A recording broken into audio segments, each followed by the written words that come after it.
Hey everybody, this is Charles Dobbins again, back for another week's rendition of my award-winning podcast. I gotta tell you something. I'm talking to my guest right now, Josh. Josh, it's so exciting to call myself award-winning podcast. I absolutely love it, love it. And today I have my guest, Josh McCallen. Josh, the name of his website, you got to check it out, capitalhacking.com.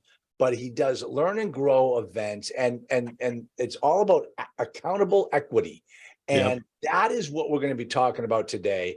I'm going to get a little bit of background on Josh to find out, get his pedigree, find out where he's coming from. And then we're going to dig into exactly what he does for his clients. And listen, Josh, the reason why I'm award winning, okay, is because I don't pull any punches, brother. I'm going to let it all hang out here. First up, okay, so let's, have you heard the latest? Have you heard the news? Are you up to speed on the multifamily, passive investing, all the syndicator world what happened just last week down in Houston? No, what happened in Houston? 4 apartment complexes were taken back by Arbor Financial, which really, they ain't in any great shakes themselves. But they took back 4 of one of these syndicators' properties. Okay. And so man, it's happening. It's happening. I mean, these variable rate loans are starting to come back and haunt you. So scary stuff. No, but I just thought maybe you would. I'm just testing you. I'm also planting a few seeds here, so try to parse some of this out. So, Josh, are you in New Jersey?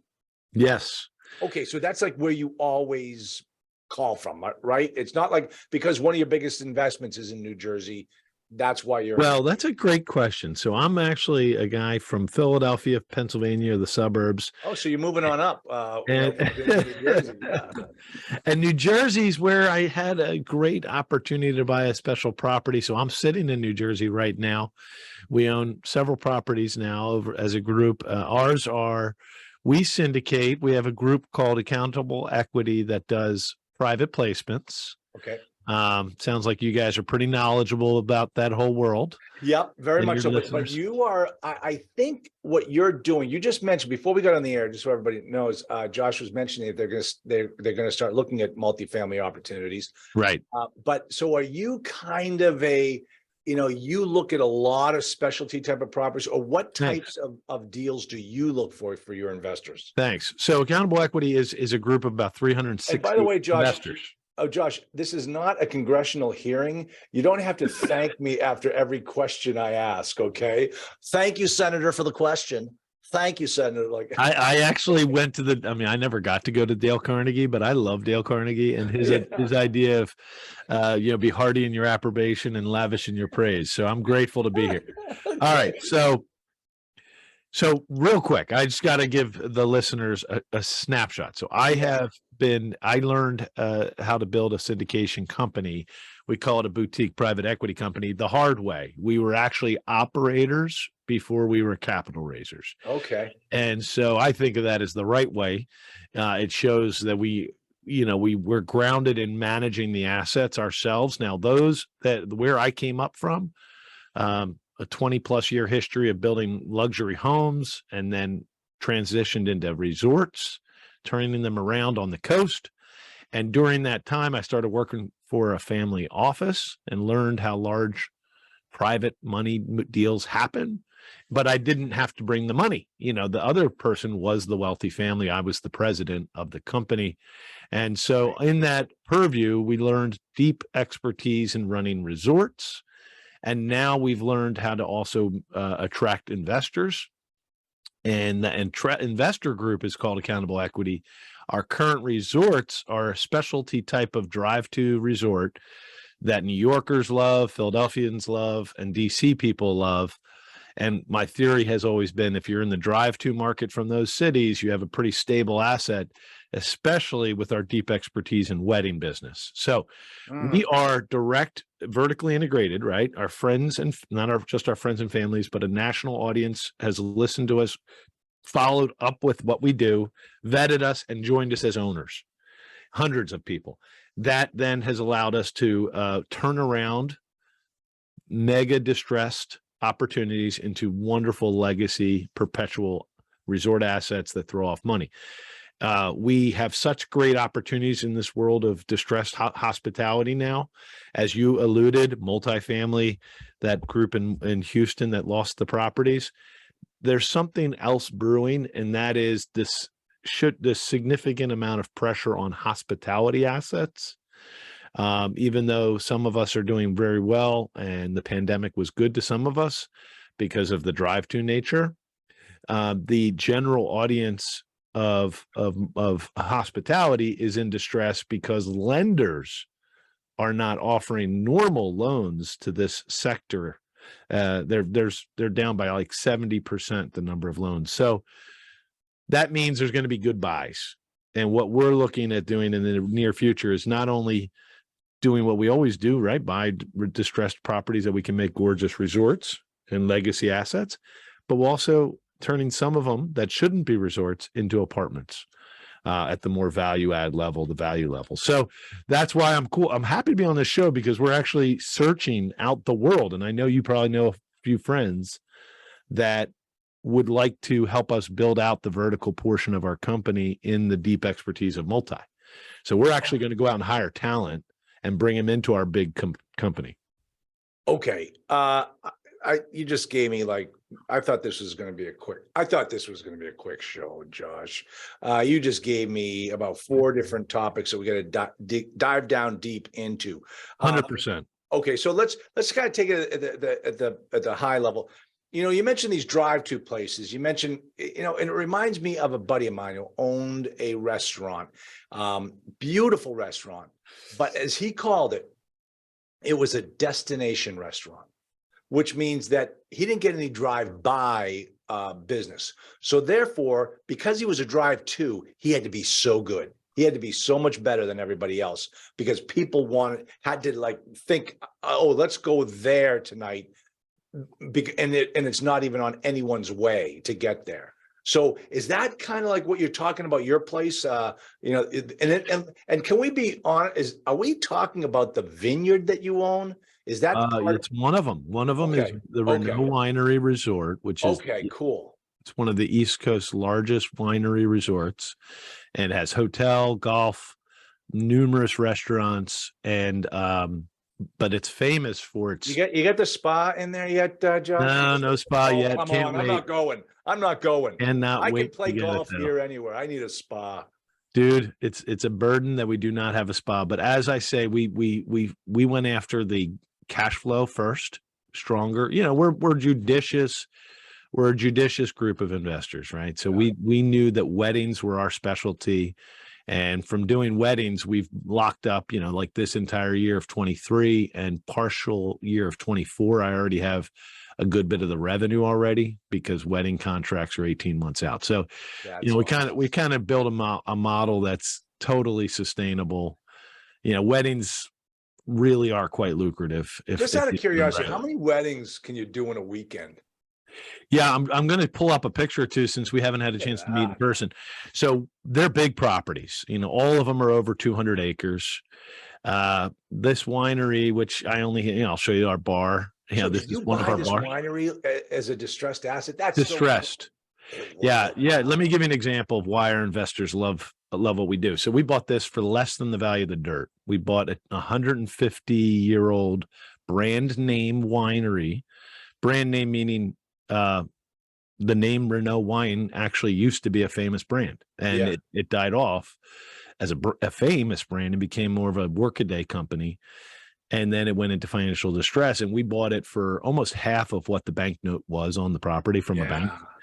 So this is a super opportunity, and we do as much revenue this year as 5 times what we paid for the building. So that's hard for anybody to grasp. So that'd be like buying an apartment building for 10 million, but doing 50 million in revenue a year. So it's like if a 20% IRR or cash on cash, you can pay off your note and you pay off your investment in one. And that, of course, that's, there's all those kinds of truths in the facts here. So the facts are, we bought this baby for $5 million. to buy 246 acres, a wine brand, the intellectual property rights of being able to call bubbly wine champagne because we're so old. Really cool brand.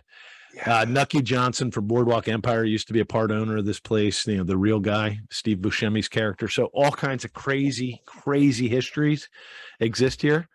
But we didn't have to pay for any of that. Oh, and yeah, we have a killer golf course and all that good stuff. I say they gave that to us for free, and we have a hotel too. But the reason we bought it so low is because it had so much decay, physical construction problems, and it had failed. Like a bank took it over, right? Nobody wanted to go. Nobody wanted it anymore. It was too old. It was too old. And now if you look at it, it's like state of the art, but it's old looking. And here, I'll give you look how big it is. Okay. Wow. It's like looking at Disney World, right? All of those are buildings. That's 120,000 square feet. And everything makes money. So we can do so listen, do I love weddings? Absolutely. But is it, or am I more of a pragmatic person? This is our lobby. I'm a pragmatist, brother. If investors entrust their money to me, I have to be accountable with their equity. That's why we named it accountable equity. So weddings, this property gets so many wedding phone calls, some of which we pay advertising, some of which just come naturally.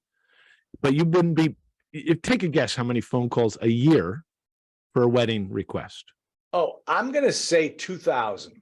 Now that's awesome. That would make you one of the biggest wedding businesses in the country. We had 4,000 last year, but 2,000 is unheard of, right? Okay. That's a big number. We get many more than 1,000. How many can you fill? How many spaces do you have?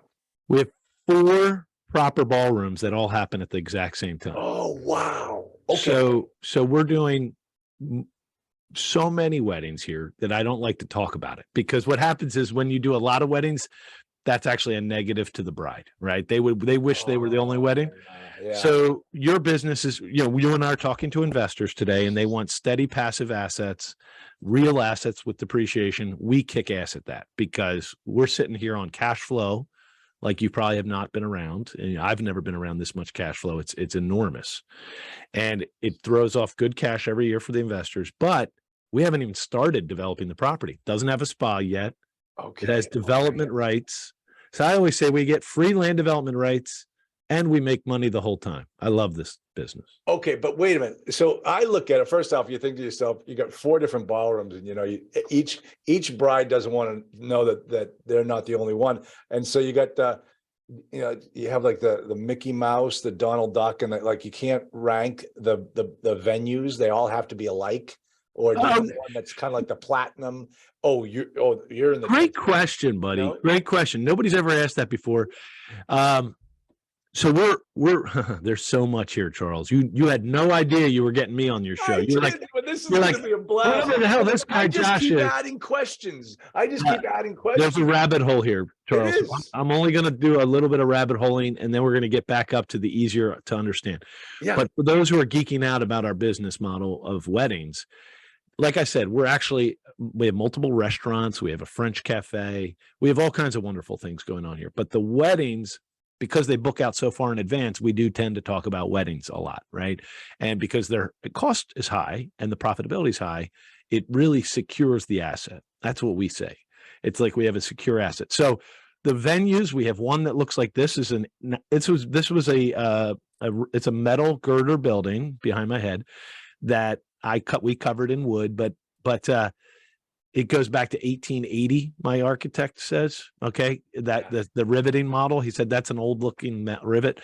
So that's the more rustic one. We call that the Vineyard Ballroom because it overlooks the vineyards. And then we have one that's glamorous. It used to be a warehouse for wine bottles, and then over the years somebody made it a ballroom and it was ugly as hell. And then we made it something special. I don't have a picture. Where the ceiling is fabric and there's greenery in the ceiling. It's like out of a princess movie. Yeah. And that one we call Champagne Ballroom because we're allowed to say the word champagne. And then we have one that's in the vines, but it's like a 3-season area. So you kind of set up like a tent. And then we have one that's just a really cool hotel ballroom. So that's 4 spaces, but we have so many other cool spaces that go back in history that people come here and they'll do like multiple events. you know, people go to a wedding for a weekend nowadays. They don't just go for a day. Oh my gosh, my daughter had a venue from Thursday afternoon all the way to Tuesday. Now that's a record. I like okay, no, those that's people. like what this place was. And the whole party, the whole wedding party moved in on Thursday and That's stayed awesome. there the whole time. It was great. And that's the way women are having their weddings now. Yeah. You know what? Weddings are actually, people think of it, it depends where you're coming from, as a dude or as a lady or where you're at in the generations. I would have thought as a wedding as a nice big party 30 years ago when I got married, 25 years ago. Today, it's really more of like, I don't know. It's an Instagram moment. Let's start there. It has to be perfect, gorgeous, has to help. But I think that today's bride really is looking for the space to be authentic. Look at those beautiful kids, huh? You have some good-looking family, buddy. I tell you, look at where they come from, Josh. Come on, man. Yeah, I love your New Hampshire strength. I like it. Exactly. No, but wait a minute. Let's talk for a second here. Okay, first off about the development. Everything I'm hearing, I'm going to Ireland in a couple of months. I'm going to live there. Okay. Everything that you're describing to me reminds me of what I saw last time I was in Ireland at Doonbeg, my most favorite course there. It's absolutely great. Guess who owns Doonbeg now? Bought it from the bank. Who? Donald Trump. Really? Oh, yeah. So I don't know what they've done is they've gone and you know, they got the beautiful golf course. Now they're selling and building, you know, and you can go over there and buy a membership. You can stay there on site. And is that what your plan is? Eventually, yes. Yeah, so many levels. Now, Charles, and so what's interesting when you do syndication, and that's why our company is more of a private equity company. Yeah, I see where you're so I already know flip it. We're not flippers. Yeah. So when you want to do a 5-year turnover, first of all, that's not the optimal way to own real estate, right? A 5-year flip might sound good. You might get a nicer check, but you lost all your tax benefits. And what about your infinite returns? And you got to start going back in and like find some other place to do it. Then you got to go find something. So we never promised that to our investors. We attracted investors that wanted to understand the real business. They want to believe in the REAL, real assets, real people.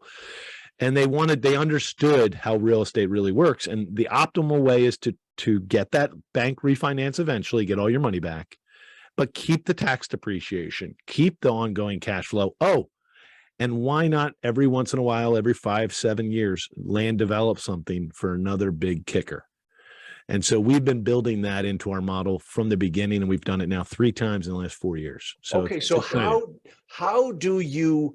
And this is going to seem like a very simplistic question to you, but I want to understand your machinations here. How do you raise additional capital for the next development and not hurt the original guy? Well, you never hurt an original person if you build a bigger business. Right. And that does take an enlightenment. So if you're an investor and you think to yourself, wow, we bought something for $1 million and it's worth $2 million. Wow, I'm so happy I invested. We doubled our money. That's a great way to think about it. What if you bought something for $1 million and it has the potential to be worth 15 million? Or 10 million, 10 times, which is more the accurate case here. 10 times is almost what we already appraised at. Then you understand you bought it. Here's what I like to teach people. Because I got the chance to work in the world of family offices, which have a different way of thinking than us normal retail investors. We think of like, let's make more money on our money. Whereas a big family office thinks, let's build a business that's sustainable for the long term so that it's generationally cash flowing. And it's a little bit more of a slow ramp up and then a long wealth hold. Okay. Whereas if we think too much in the flipping phase, we tend to undervalue the business we could build.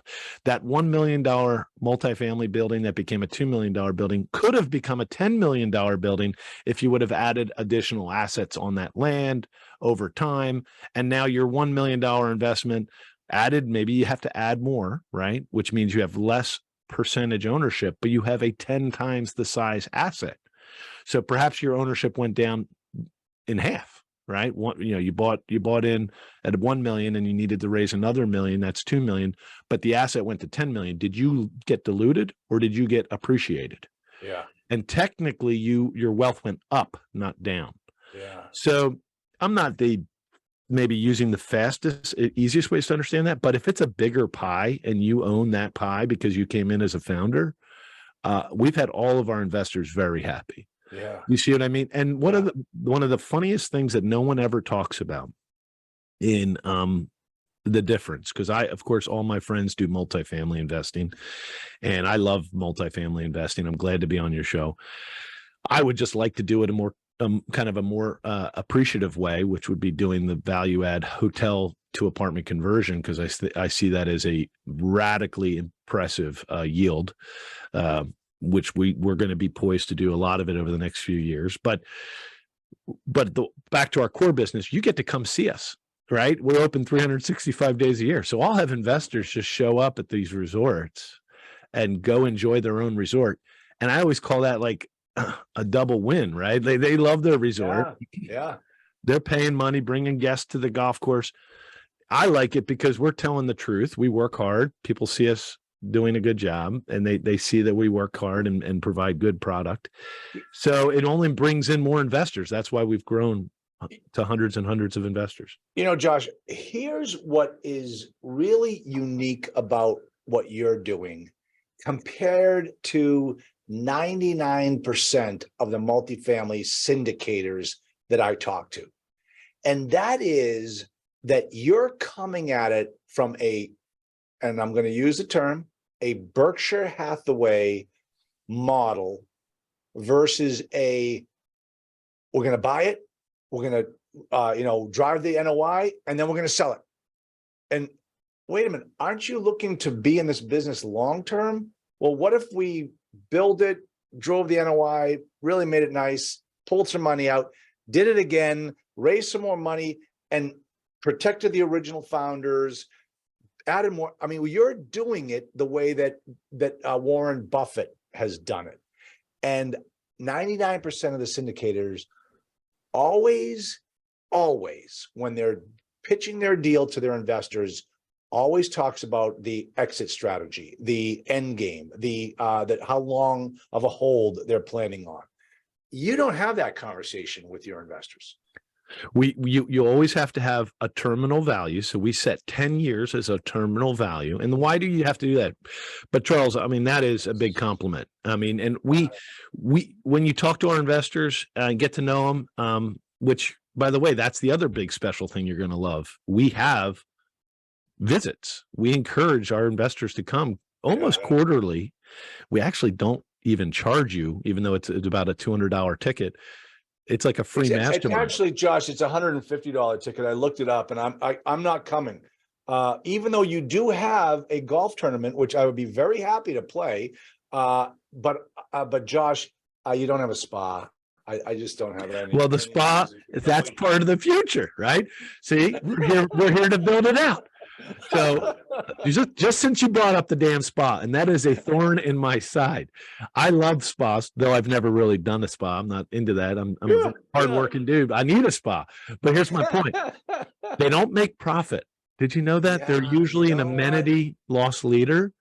And so when you're building a business like this, where we're really kind of salt of the earth people, and we're not well capitalized by, like, daddy didn't pay for this. Real hardworking families paid for this, and they need their yield every year. I always say, trust me, the spa will come when the amenity can be paid for by the operating business, not ahead of schedule. I wanted it the day one, but when you look at wedding business compared to spa, wedding business was profitable the first year. Oh, I'm sure. And it Absolutely carries so much power. Oh, believe me, Josh, I just paid for one. I can only imagine how profitable it is. But let me tell you, I Can't wait to get the spa. I went down to a spa in Miami Beach, and I'm walking around the place thinking, like, how the hell does this place make money? Because it doesn't. It was like the build out, the initial investment was unbelievable. I'm sitting in this room of all these pools. I'm like, oh my gosh. No, you said it right there. So we all love spa. I cannot wait to do it right. But when we go to do it, there'll have to be a lot of supporting business growth. that'll ensure either minimal passive losses in this or a break even. I mean, that's about the best you can hope for in a spa. I'm going to give you an award when you finally open it, so you can call yourself an award-winning spa. I like that. See how that works? Okay, now listen, hold on. I love how we're going to talk hotels, because I'm invested in hotels, and I'm actually doing my training, hotels to apartment summit in Chicago at the end of July. And one of my students is one of the top apartment converters, hotel converters in the country, and we're going to do it together. But before we get into that topic, I want you to walk us through something that is going to help us with the hotel discussion. So when did this property, this vineyard, when did this get on your radar? How did you find out about it? And how did you how were the negotiations and the conversations with the bank regarding the note value? And how did all of that go? How do you do that? Yeah. So this one, well, let's all take as much as we can out of this story, and I'll keep it tight. This one, what you just described is acquisition and negotiation. And that is a part of our business we want to get much stronger at. We want to have a pipeline of these opportunities. Now, because our heart is in hospitality and we have a whole program of how we run these buildings, why they're run so well is not luck. There's a whole strategy of how we run these things based on the joy of hospitality. But and the ministry it is. So we'll talk about that some other show. But let's get to this purchase. Part of getting opportunities this devalued and this opportunistic, I think, does come with a little bit of street cred. You have to have a little street cred in the market. And in this market where I'm in New Jersey, we had been part of that other famous business I was starting to tell you about. It became famous regionally. It's still successful. We were ranked the 7th best hotel in America for a few years. And that was something we built from scratch with a family office. And because I was the president of that, and a small sweat equity person, I got opportunities. And that opportunity put me in front of the bank that owned this winery. Now, other people had come to us over the years and said, either my partner or I, would you guys like to do this winery thing? And everybody looked at this project as problematic. And it clearly is. It's physically, it was in too much disarray, and it had it was big. It was big, and it was physically a big thing to work on, and no real prospects of succeeding. It wasn't until we overlaid the new business plan that it was all of a sudden it all came together, and we spent a lot of money fixing it up. But so when we got in front of that bank that owned it, I thought they were in a very vulnerable spot. So I approached them saying, I thought they were in a vulnerable spot. Hold on. Explain the vulnerability of the bank. Were you basing that upon their balance sheet? Thank you for asking. Specifically, I didn't get to that level of sophistication. Okay. I just knew it was 2.5 years since they took direct control, which, from a bank's point of view, they only last course of action would ever take an asset back. They'd much rather somebody else buy it. So they're way past their prime. They probably thought they were going to hold it for a few months and sell it. So I knew they had to be desperate. I also knew over 100 other people had put an offer of pennies on the dollar on it, which means I felt like that had softened the price request. Yeah. The request was originally almost $9 million. I think they had about $12 million in debt or so at some point. So we bought it for $5 million. So way below what even half of the debt that was originally on the property. But it did take multiple conversations with the bank. And I think we proved to them by spending 4 months in due diligence. And the other thing that they told me helped me a lot later as we got the deal done was that I hired a large firm, a real estate transaction firm, to support me. Now, that was actually a little serendipity. And because of that, they felt that I was that I was taking this seriously, because they knew I was engaging a serious firm that does real estate, acquisitions and land development. They saw that as a positive, ironically. The negotiations went well, but the capital raise at first was very hard, and many people backed out because at first I tried to do, with large one or two investors at a time. And what happens when you have one or two investors at a time is there's who owns the deal, right? So who owns the deal? And the problem is they weren't that eager to own the deal.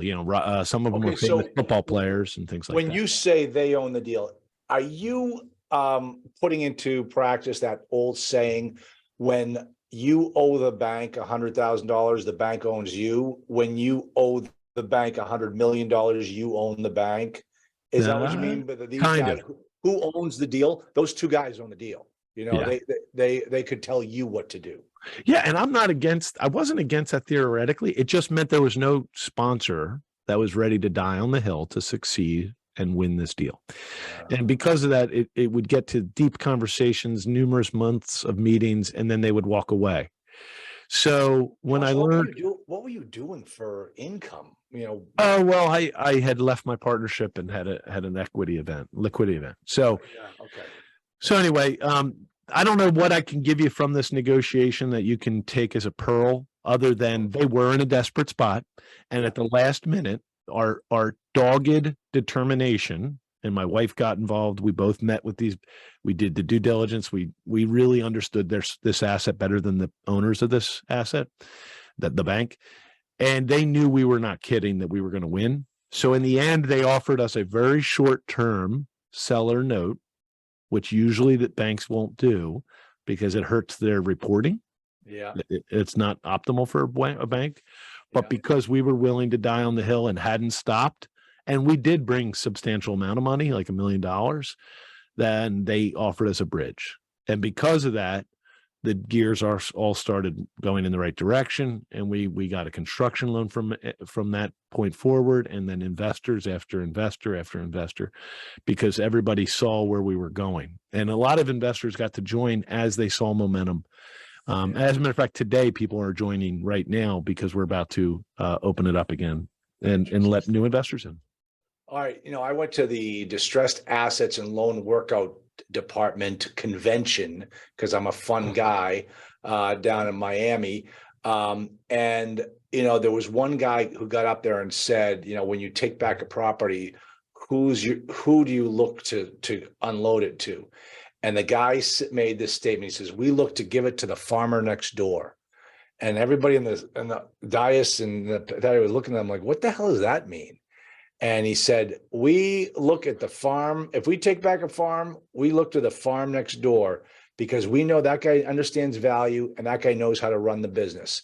And that's our first choice for who we want to sell the property to. And it sounds like you did the same thing by bringing in this expert. You wanted to show them that you were real. You were the only guy that actually stepped up and came in with a business plan on what to do with the place. You were the farmer next door for that bank. So that's very cool. All right, now let's talk about hotel conversions, because I really want to. I think you and I, when we talk about hotel conversions, I think you and I are talking about two different types of hotel conversions. So I want to get an idea of what you're talking about. So we call it building recycling is what we call hotel conversions, because we're having such a hard time building new apartments. There is such a demand now for housing, and you just can't build it. And so it's easier to recycle a building than it is to build a new one. And these hotels, they're not all candidates for conversion.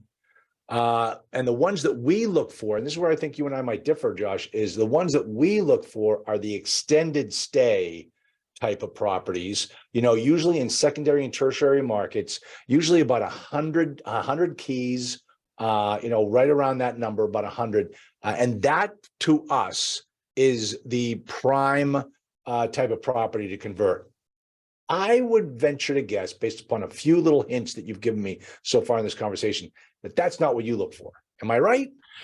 So what we've learned from the last few years is that the lending market changes the value of an asset. And in the hotel world, lending facilities are smaller than ever, meaning there's less banks doing loans to hotels. Therefore, it will help us. We always say it's a teeter-totter. We're going to buy assets at both ends of the distress.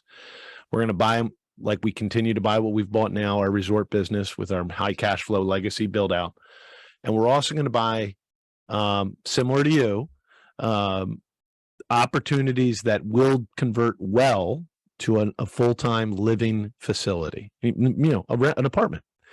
And those are going to be ones that are larger space, physical footprint, that are in, I want to buy them in the Sun Belt, but I can be talked into different assets. And that the reason they're devalued is because they cannot get a new loan for that property to convert it up to a better Marriott. So they're in no man's land. They're past their prime. They were poorly designed probably originally, but now they're really fighting against the beautiful new assets that are out there, the new Marriotts, the new Hyatts. They're way better layouts. They're way better look. So do you take an asset that is, like you said, past its prime to be recycled, and do you level it to get to new Marriott standards, or do you give up? And there's a good portion of those people in this world that are just going to give up and say it's not worth it. Now, extended stay to apartment is the clear winner. That would be the nicest opportunity you could buy. But the value price might be even, you might have to pay a little more for that asset than what I will find, hopefully, with suite conversions from suites hotels. Okay. Yep. And or even efficiencies. I'm open-minded to all of it as we go into this. We're gonna approach it differently too. We're gonna build a division of our accountable equity. Accountable equity was founded to buy real assets, not just hotels. So it's cool that we have this deep expertise in negotiating hotels. So we're gonna buy hotels that need to become apartments, and we're gonna build a portfolio of apartments that are going to be price leaders, which is nice, because we're going to be our base in the asset will be low compared to the next door neighbor apartment. That's better, but they had to pay 2 to 3 times per door than what we have to pay. Yeah. You made a comment just opening this up about the lending and how the difference in lending changes the value of a property. Let me read to you a note I got from my partner in one of our deals. And he says, haven't announced it yet publicly, but our electrical engineer study at the property indicates that we have enough capacity to add full-size ovens to every unit. This is huge versus the cooktops and will set us up to be eligible for agency debt. Right. That in and of itself adds a ton of value to the property and lowers the cap rate on exit. So those types of things you don't even think about. You really don't. You really don't. And I have been to the conferences for the hotel lending world, and I know from talking to these people, they're like, listen, you got a great business, but it's hard for anybody to get debt today. Even the Marriott, they do it, but that's as best a brand as you can get as far as a flag. And so the independent hotels or the failing older hotels are not going to get that upgrade debt. So what's going to end up happening? And we're going to be there to just constantly be in the flow. Yep. I mean, the thing that I'm learning about PIP and property improvement plans and how it is used to control these franchisees and destroy them. Right. And man. You know what you're talking about. So just for those who don't know what he's talking about. So if you have a Marriott and everything's great and 10 years goes by or even 7 years goes by, and they can demand, according to their contract, that you basically redo the whole hotel.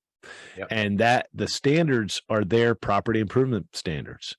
And if you just choose not to, then they take away your title as a Marriott in that market. And the reason they would want to do that is because Billy Bob is willing to build a gorgeous brand new Marriott. Exactly. But you are in their footprint. And they got to take your flag. Exactly. And they absolutely control you that way. It is amazing. Okay, so I want to understand, and this is going to be the last section because I looked at the time and holy cow, just as I thought, Josh, this we could keep on talking. And I was just going to say, is there like a general aviation airport down there where you are? Because I want to fly down there and there is, play some golf down there. That sounds like fun. So, all right, so the family offices, shed some light on that. Sure. Did they get excited about your deal? Are they involved in your transaction? You know what? First of all, family offices are many different things to many different people. We always say at Accountable Equity, we want to learn from their strategies, which are usually really awesome strategies for protecting wealth and to living on the earnings of your assets. But as far as investing as partners, no, I've never actually invested with any as partners. We're happy to have good families that own all of our assets with us that are accredited, and they may even have 10 million, $20 million of assets or less, but they're not in the world of family office investing. It's different a little bit. So no, we don't typically have family, though I'm a speaker and one of my partners owns the family office club. Richard Wilson's a good buddy. Oh, And an investor with us, but I have not actually do not really recruit much capital from them. actually, he's on one of my lists to call. Yeah. So I'll just talk that Josh and I go way back now. Yeah. Yep. I'll use your name. So Let them know. yeah. Okay. All right. So how can we find out more about you? How can we, find out what you're doing? Talk about the Learn and Grow events. Yeah, sure. They're fun. Anybody, you can come even if you're not an investor. That's where that $150 ticket. And I honestly, when I'm saying it's well over 200, it's way more than 200 than what it should be worth just because of the food and the speakers we bring in. So anyway, that's more of an accredited investor mastermind. We do it regularly. It's primarily so investors who love what we're doing can actually see it in action, which I think is a nice proof of concept. But the best website is Accountable Equity, 2 words. It's our mission. Awesome. Folks, accountableequity.com. His name is Josh McCallen. Josh, you're a fun guest. I'm so glad you came on. And boy, I want to have you back. I want to see how the next round goes. And I want to see like how you're promoting the next round. How are you getting more people into your fold now? What are you selling them on? Why should I invest with you this time? Sure. I'd love to hear that whole sales pitch. That'd be awesome. That'd be Absolutely. great. So, all right, Josh, thank you so much. It was great to meet you, and we'll keep talking. Thanks, buddy.